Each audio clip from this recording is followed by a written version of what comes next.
Hello, hello, hello, hello, hello, hello, everybody. Welcome to the Built for This Network Fantasy Football Show. I'm your host, Truck D. Hope everybody's having a great day today. First, I'd like to give all praises to the Most High. Got to give it up. We made it to another Wednesday, y'all.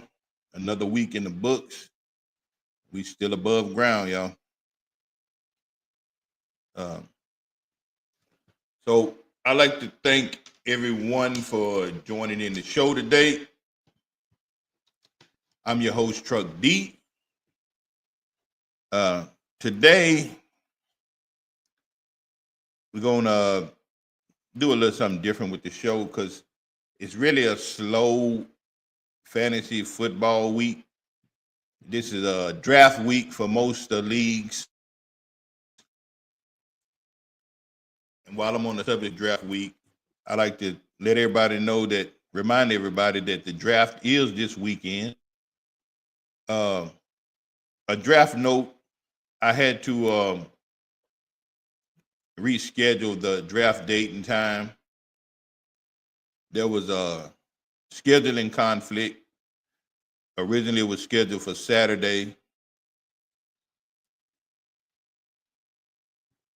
So I had to move it. I was trying to move it around on Saturday, but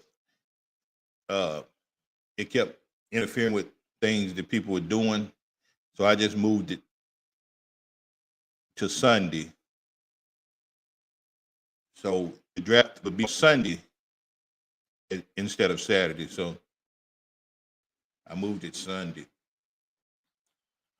So also, while I'm thinking about the draft, the league dues need to be paid in. So if y'all hadn't paid y'all dues yet, check the bottom of the screen and Zelle it, Cash App it to me. Have your league dues in before the draft if you can. If not, just reach out to me and let me know. But I hope to try to have everybody dues in by before the draft. So y'all got to the end of to Sunday. So I think I pretty much got everybody. It's only a couple that haven't, but I'm not really worried about it. Everybody's pretty good about paying, but so yeah. So Built for This Network Fantasy Football Show, hosted by me, Truck D.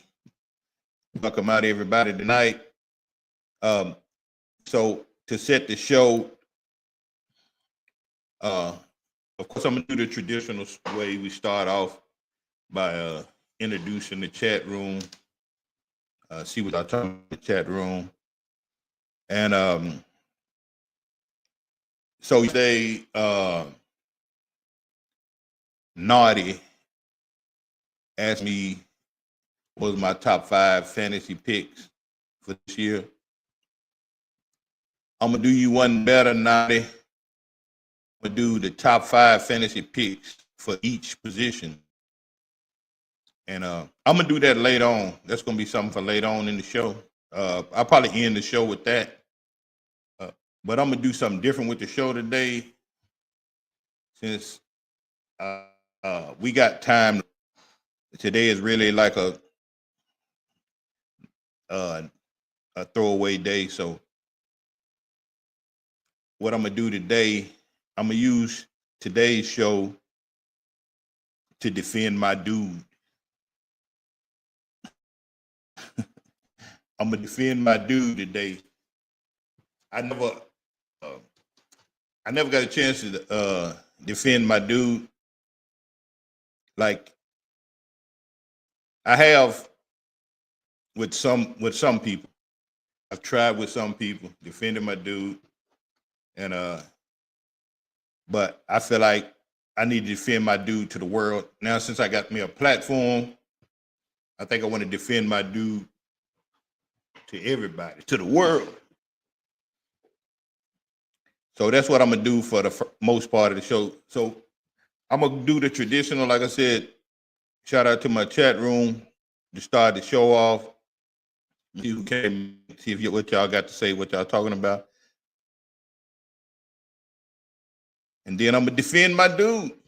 Then that I'm gonna do top five, my top five fantasy players for each position: quarterback, running back, wide receiver, tight end, kickers, and defense. I'm gonna say that for the end of the show. So let me see what we got in the chat today. Like I said, welcome everybody out. Thank y'all for coming out. Yeah. First up in the chat room, you got Miss Mocha Bella. Hey, Mocha, how you doing?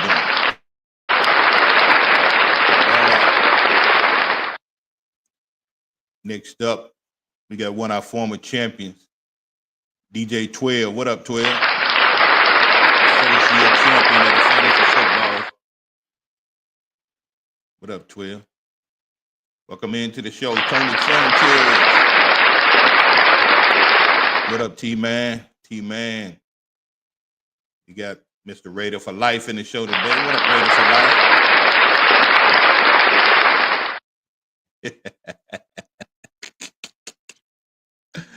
Oh, man. Welcome to the show. I'd like to welcome to the show Mr. Adrian Beecherson. What up, Adrian Beecherson? Let's see what. That's a new name in the chat. Hey, welcome to the show, man. He said, what do you think of my squad? He got Jalen Hurts, Christian McCaffrey, Bucky Irving, Justin Jefferson, McConkey, Kelsey, Flex, Brees Hall, and you got Old Hampton. What you think? What you think? Okay. Well, it's a decent squad. I like Justin Jefferson, Hurts. Hopefully, the key is going to be Chris Jeffrey if he can finish the season. You know, questionable to complete the season. But if you got him on your team, if he's being Christian McCaffrey, it's not a bad pickup. Buck Irving, Brees Hall, you got some good backups just in case he don't finish the season. I know you got more players than that, don't you? You only got 2 wide receivers. Oh, that's just your starters. That's not your bench players. It's a decent squad. Adrian Beach, your son. What up, DJ Chuck? Welcome to the show. Tin Man. Big pot, too.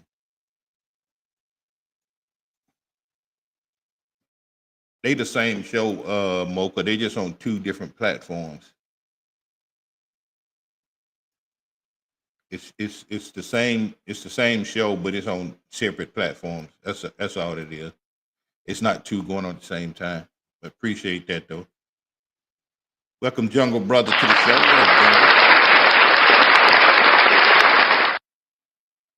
Jungle Brother said, "Can you post subtitles so you can understand what we're saying?"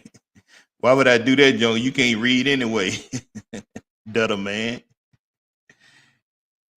You want me to post subtitles in a different language? Because you don't speak English. Jungle Brother. Trolling early. That's what's up. Welcome to the show, Mad Knox, the CEO built for this network. What up, Knox? How you doing, brother? Hope you're doing better, man. I know you was a little bit under the weather before. I hope you're doing better, man. Adrian Beecher, son. Which wide receiver 2 on their NFL team could sneak into wide receiver 1 fantasy territory? T. Higgins.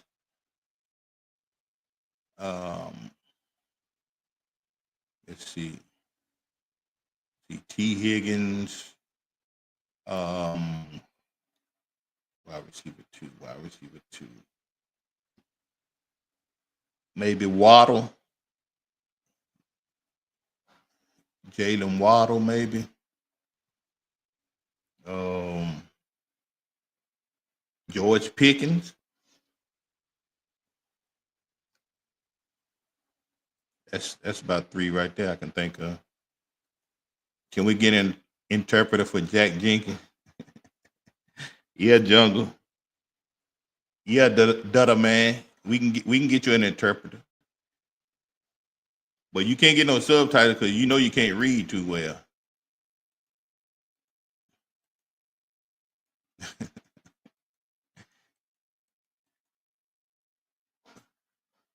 Welcome to the show, Mr. Beatdown 10. That's my nephew. What up, nephew? Welcome to the show, brother.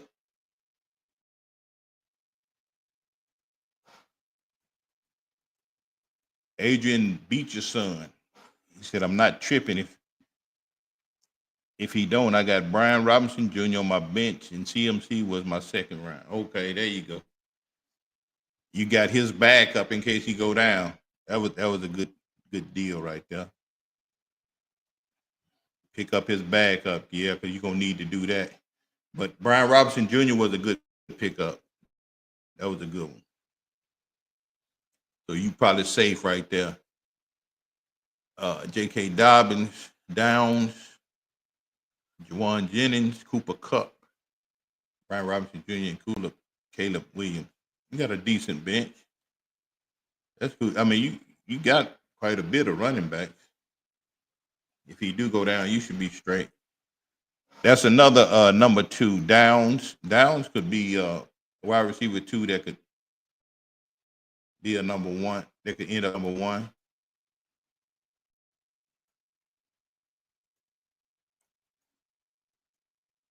Let's see. What's your boldest hot take for this fantasy season? My boldest hot take. My boldest hot take. Hot take for the fantasy season. What's a bold hot take for fantasy season? Oh, let me see.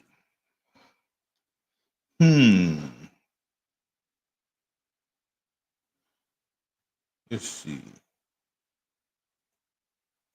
I don't know. I got to think about that one. I got to think about that one.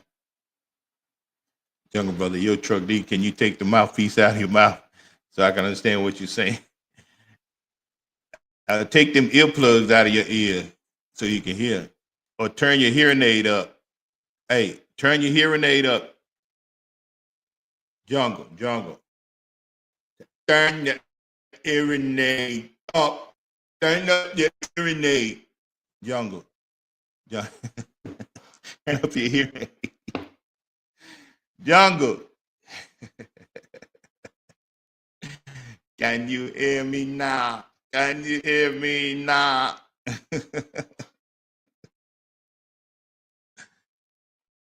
Who is someone that you already thinking twice about? I grabbed Chuba Hubbard. I mean, I think he's gonna do well. That might be one I'm thinking. Chuba Hubbard could be a surprise pick this year because he's capable of doing some big things over in Carolina,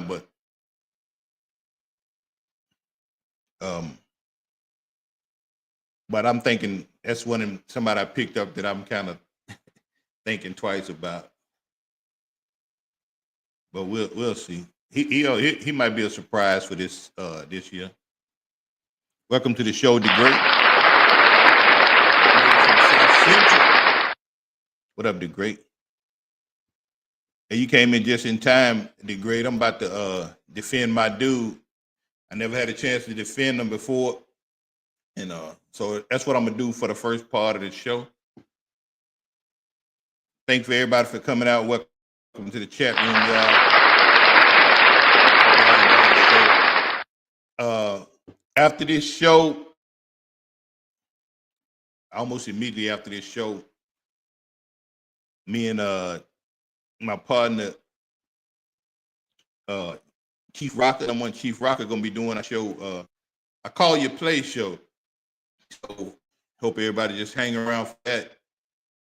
The show will be doing a lot more football talk, NFL, pro football, and college football. And we'll be doing a competition. We'll be picking games. So we're gonna do like a competition where we pick games. Me and him will be going head to head season, and we're also gonna do something for the people that come into the chat room. If y'all pick with us, and we'll kind of tally up. We'll keep a tally of y'all's picks as well. And the goal is to whoever get better record at the end of the season, we're gonna probably try to give them a prize at the end of the season. So y'all hang out with us, make some picks with us, and we're gonna keep a tally of it. And me and Chief gonna go head to head for the season. And maybe we'll figure out something for one of us to what we could do for the winner of our head to head competition. But that's gonna be right after this show finish. So every Wednesday it'll be back to back. You'll have the fantasy football show, which I'll do, and then after that, me and Chief will be coming on right after that. So y'all stay tuned for that. Tonight is the first night of that show. So it's the premiere tonight, right after this show. Hang in there. So defend my dude. I'm finna defend my dude. I've been wanting to defend my dude for the longest. I'm finna go on and do it today and get it over with because it's always been on my mind. I'm getting sick and tired of people putting out all these false narratives about my dude, all these fake claims. They trying to act like my guy is not that guy. And the dude I'm talking about is my boy Prescott. I'm defending Dak today. Because I'm tired of all this BS rhetoric that people keep putting out about him, all these false narratives. They trying to act like he ain't one of them dudes. You know what I mean? Welcome to the show, PNP. Yeah, these people try to act like Dak ain't one of them dudes, man. They always putting out their little list of the top quarterbacks, and they always trying to exclude Dak like he ain't that dude. You know what I mean? But I put up Dak career against anybody in the league. Dak is that dude. He one of the top dudes in the league. And these shows that come on, they're always trying to put out this narrative that Dak is just an average quarterback. So when they talk about the better quarterback, the elite quarterback, want to try to leave Dak off the list. So they put out all these narratives about Dak, things like he always chokes in the playoffs and mess like that. So I'm here to defend all of that talk. And it's really not, for me, it's really not a lot of those people that put those narratives out there, they don't really get to me because I know it's a lot of people out there that just don't like the Cowboys, period. So they gonna put stuff out there just because they're the same for the Cowboys. But they don't bother me because what they gonna do anyway. The one that bother me is the people who claim to be Cowboy fans that be talking about get rid of Dak and Dak is the problem and all that. Those are the ones that get to me because they hear all this rhetoric that these announcers be putting out there, and then they'll just run with it like they ain't watched the games or nothing. But when they talk about top tier elite type quarterback, Dak is right up there with everybody else.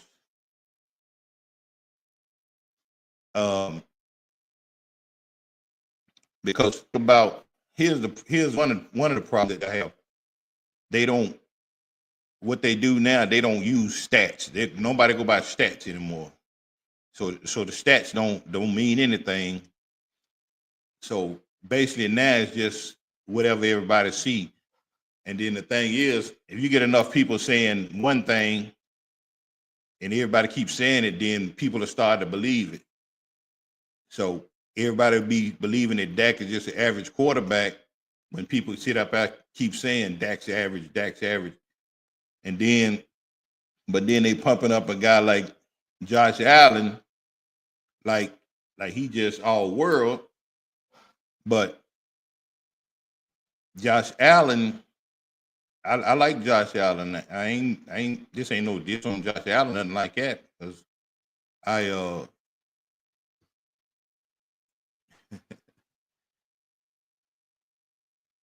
yeah, Tip. I'm gonna get to that. Tip.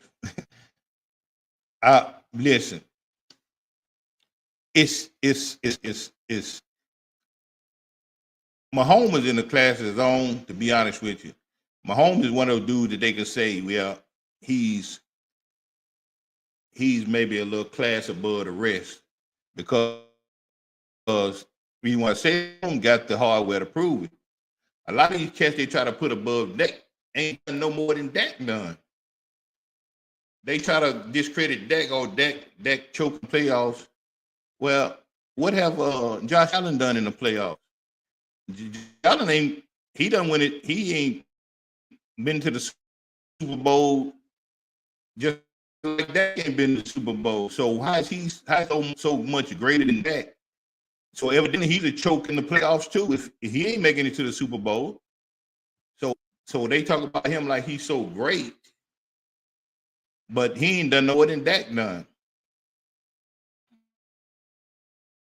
You know what I'm saying? They'll take stuff like if Dak throw a pick or one or two picks, they'll say some stuff like, well, Dak done blew another game throwing a couple of picks, right?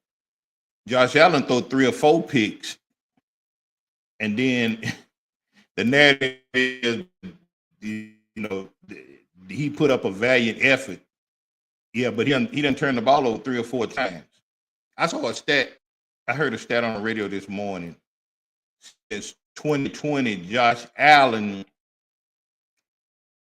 is number one in turn starting quarterback since 2020. He's the number one turnover quarterback. But you let all these people on shows, they'll tell you in a heartbeat, oh, Josh Allen is far away a better quarterback than Dak Prescott. How? Just because you said it. I mean, they don't want to look at numbers, right? They trying to do away with looking at numbers, but they want to talk about the eye test. Here's the thing: they want to do the eye test. Everybody want to do the eye test. Well, the problem with the eye test, half the people is doing the eye test is cockeyed. They can't have C. Y'all doing the eye test, but you can't have C. Welcome to the show, Pope. Poetic Sin. Thanks again for my background. But yeah.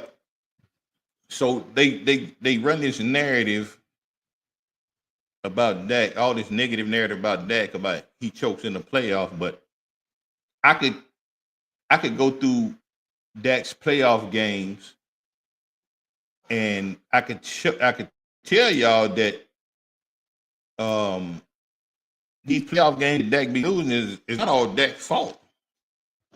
Dak actually plays well in most of those playoff games that he lost, but since he's of course the head of the franchise, the leader of the franchise, he's gonna get the criticism. But the problem with that is when Josh Allen loses, he don't get the same criticism. Welcome to the show, RC.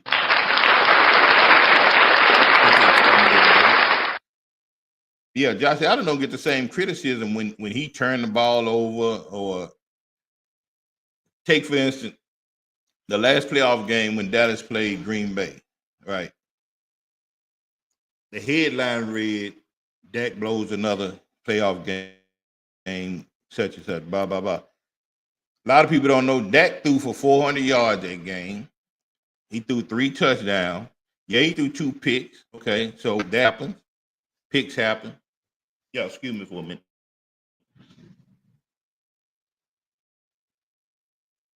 I'm in the dark. There we go. And the Lord said, let that light. And that was like, I'm sorry about that, y'all. I supposed to have that light on already. Y'all was watching them eyeball emojis again. We got light. But yeah, so if that had been Josh Allen threw for 400 yards and lost game, the narrative would have been, well, he gave a valiant effort, but his defense didn't hold up for him. Well, that's what happened with Dak. Dak gave a damn good effort against Green Bay, but the defense didn't do a damn thing that game.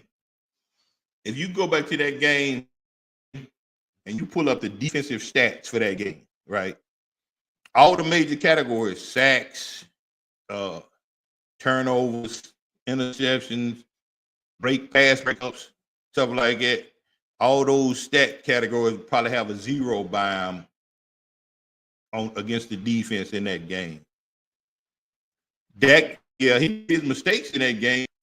He did a valiant effort to try to keep them in that game or get them back in that game. And the defense never showed up to help out.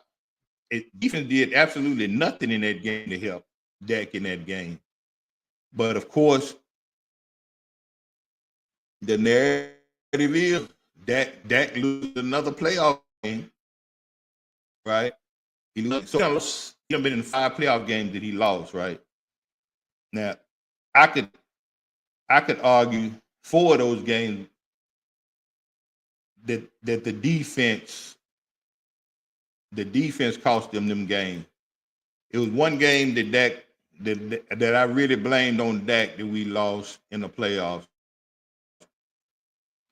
But 4 of them other games, playoff games, really wasn't Dak's fault. Matter of fact, most of those games, Dak was the reason that we even had a chance in those games. We go all the way back to the first playoff game they did, the year of Dak's rookie year. They went to the playoffs. And a lot of people forget this about Dak too. His rookie year, they tried to not a couple years ago, Dak had got hurt, right? And he was that year he was throwing a lot of interceptions, and he was kind of up toward the top in interceptions. So they try to paint this narrative that Dak turned the ball over a lot, right? Dak really take care of the ball better than most quarterbacks in the league. So if you think back his rookie year, people don't remember the first 10 games of Dak's rookie year. He didn't even throw an interception. So right off the rip of his career, he always protected the football. He never was like a turnover machine type. He always protected the football. They try to put that narrative out there, but that narrative couldn't stick because he hit the ball better than, or just as good or better than most of the quarterbacks in the league. So his rookie year, that playoff game, Dallas had a first round bye. They was the number 1 seed. So they end up having to play Green Bay that game, right? So I don't know if y'all remember that game ended. It was supposed to win in time. Dallas had scored to tie the game up. It was like 13 seconds left. Dallas gained back the momentum. Green Bay was handling them. And then Dallas kind of fought their way back. So they ended up tying the game up, right? So they were about to go in overtime. So in overtime, Dallas was probably finna handle them in overtime. It was like 13 seconds left. So what ended up happening, Aaron Rodgers did some Aaron Rodgers thing. He dropped back, scrambles out of the pocket, run toward the sideline. He throws a dart to his tight end at the sideline who falls out of bounds in field goal range. And Green Bay ended up beating them in regulation. So the defense failed them right there. So immediately off the bat, the defense already cost them the game. That was the reason he was even in the game. So you know they're gonna blame that one on him. So that's one. The next time in the playoffs, they won the first round. They beat Seattle. Next round, they go to the Rams. They play in the Rams. This game, the Rams are just running the ball all over us. They ram the ball down our throat, ramming it. So Dak played a hell of a game that game because he was balling out to keep us in the game because the defense couldn't stop the Rams. They just running all over us.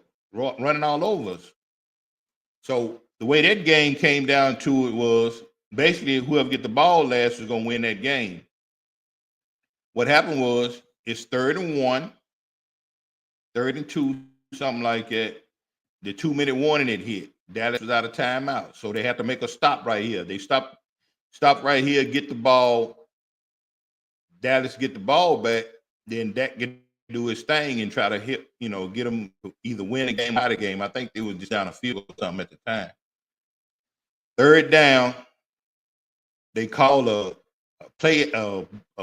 He did a fake handoff and did a bootleg. Jared Goff bootlegged around the end. They got the 1st down. Game over. Dak never got a chance to touch the ball again. So right there, that's 2 games. If he get his hand back on the ball, maybe got a shot to bring him back to win the game. But of course, they're gonna say there's another game that he blew. He blew the game, but it's the defense that was really hurting. If fast forward to a couple of years after that, we end up with the San Francisco 49ers. It's basically the same. It's like a repeat. This game, if y'all remember how that ended, that was the game where Dak was scrambling at the end. He got 1st down and went down. Then the referee trying to mark the ball, and the clock runs out. And if you think about that game, how it ended, when he went for that and down the ball, they was in field goal range. But they was down by more than a touchdown, so they had to score a touchdown. But he had drove the ball down the field, and where the clock ran out at, they was in field goal range, right? The reason why I say that because if you rewind, if you go back to the drive before when San Francisco had the ball, right? It was 3rd and 5 at about the 50-yard line. This is I'm up for you. San Francisco had the ball. It's 3rd and 5, 50-yard line. It's 3 minutes left in the game.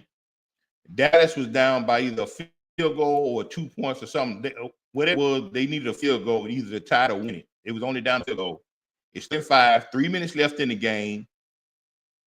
And so if they stop San Francisco right here, they punt the ball back to Dallas.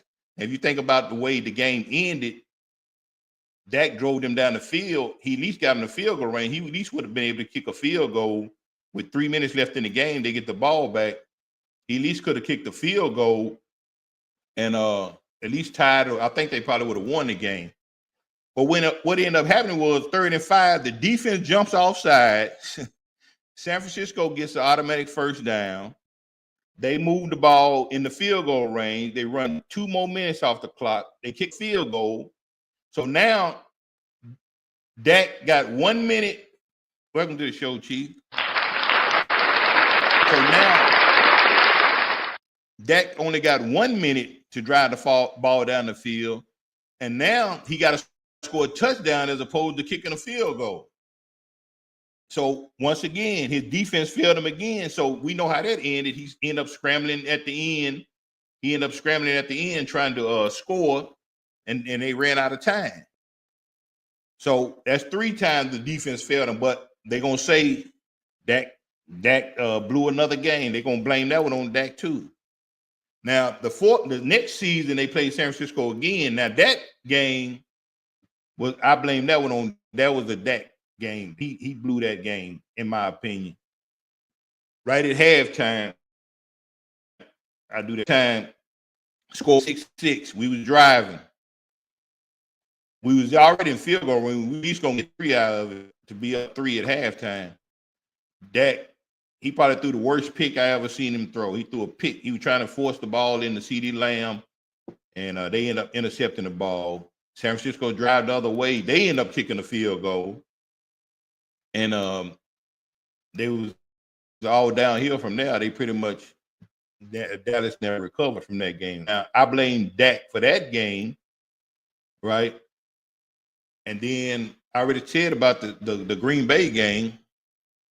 Yeah, he made some mistakes in that game, but he did enough in that game to make up for those mistakes. But once again, the defense didn't do anything in that game against Green Bay.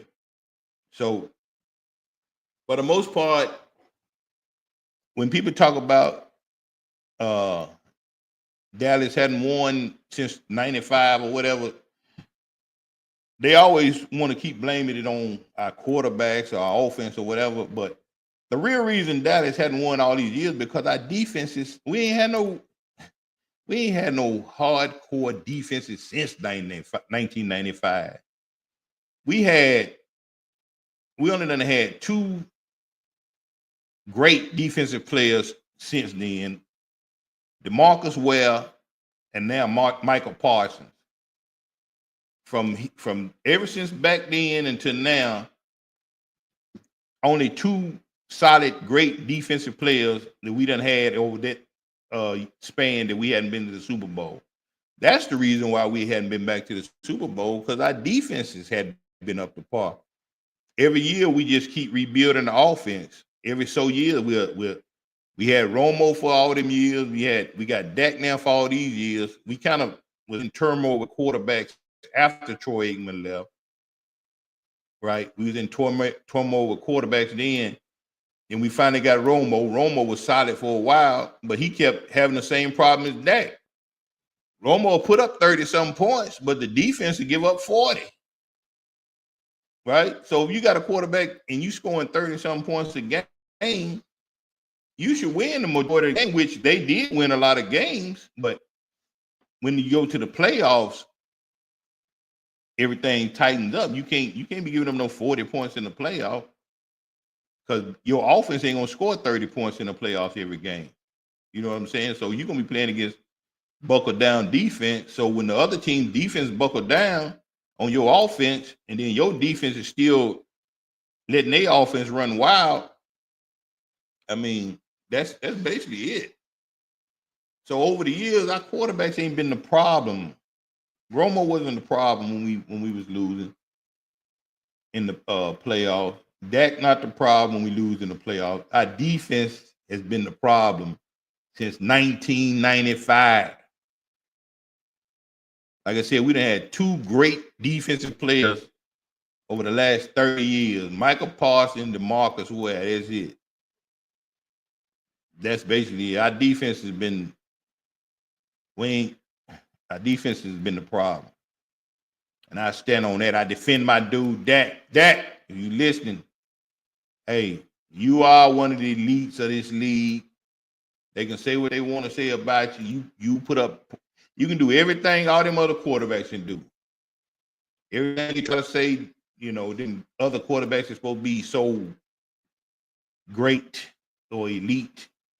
You can do everything they do, and you got the numbers to back it up and prove it. None of them is winning Super Bowl, so you know what I'm saying? Patrick Mahomes doing his thing, but all them other quarterbacks better than Dak, they not winning either. So, I mean, he's up there. So let's defend my dude. I had to get that off my chest. Defend my dude. We got about 20 minutes left. So what I'm gonna do real quick, I'm gonna go through. I'm gonna do my top 5 fantasy players at each position, in my opinion. But this is based off the fantasy league that I set up. If you're in a different type league or different setup, then your rankings may be different. Here, that's the way. That's how I rank the players that I'm taking for this league. So I'm gonna go position by position, and I'm gonna do my top five, the top five players that I think for each position. Of course, I'm gonna start with the quarterback. My top five quarterbacks for this fantasy season, in my opinion, this is just my opinion. Uh, so number five, I got Jared Goff. Number four, Josh Allen. Number three, I got Dak Prescott. Number two, Lamar Jackson. And Joe Burrow, number one. So that's my top five quarterbacks in this fantasy league, in my opinion. My top five running backs. At number five, I got A-Chain, the running back for the Miami Dolphins. Number four, I got Gibbs, Detroit running back. Number three, I got Derrick Henry. Number two, Saquon Barkley. And the number one running back, in my opinion, is Bijan Robinson, the running back for the Atlanta Falcons. Remember, this is the top five in my league. PMP, no Mahomes and no Jaden Daniels. Well, listen. They right on the cusp. Like, I could do five, but the thing about Mahomes and Daniels, they don't. I'm gonna say this: they don't throw the ball around like these other quarterbacks. That's a good point, RC. Jalen Hurts with all the rushing touchdowns. I mean, yeah. Is he? Do he really get a lot of rushing touchdowns? He might get.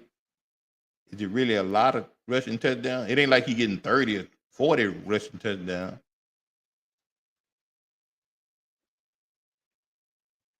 Uh, I don't know. You might have a good point. I don't know. Hurts. He might be right on the cusp though. RC. I was thinking more about because these quarterbacks do a lot of. They throw a lot. You know what I'm saying? Hurts. He throw the ball around a little bit too, but they main thing is really running the football. You know what I'm saying? So, but it ain't like they always gonna get to the goal line and he gonna run it in for the touchdown. They do from time to time, right? It's not like it's something that's gonna automatically happen. Like throwing the ball around, you're gonna throw touchdowns most of the time. A lot of times, two or three times you're gonna throw touchdown. Every now and then you're gonna run one in. You know what I mean? So, but he's right there on the cusp. He's right there on the cusp. Tipping PMP. I get it about Patrick Mahomes. He's not having the weapons that he's treated. Okay, right. Yeah. Mahomes don't have the weapons he traditionally has. That's another thing. Like, yeah, Mahomes don't have a Tyreek Hill. You know what I mean? Like he got Travis Kelsey, but he ain't got those like most of these quarterbacks, they got receivers all over the place. You know what I mean? And like I said, they do a lot of throwing. They're gonna throw the ball a lot. But I mean, they right there. Mahomes right there. But it's close. They not far off. But like I say, I'm just doing the top five. This is just it ain't saying that they not good quarterbacks or they not good to pick up. I'm just saying for this league right here, those are the better quarterbacks that you might want to look at. You know what I mean? RC, it kind of depends on what league you're in. But Hurts is going to rush for at least 13 touchdowns each year. Yeah, that's what I'm saying, RC. If you get a lot more points for rushing, you know, uh, if he rushed for 13, then if he throw for another 30,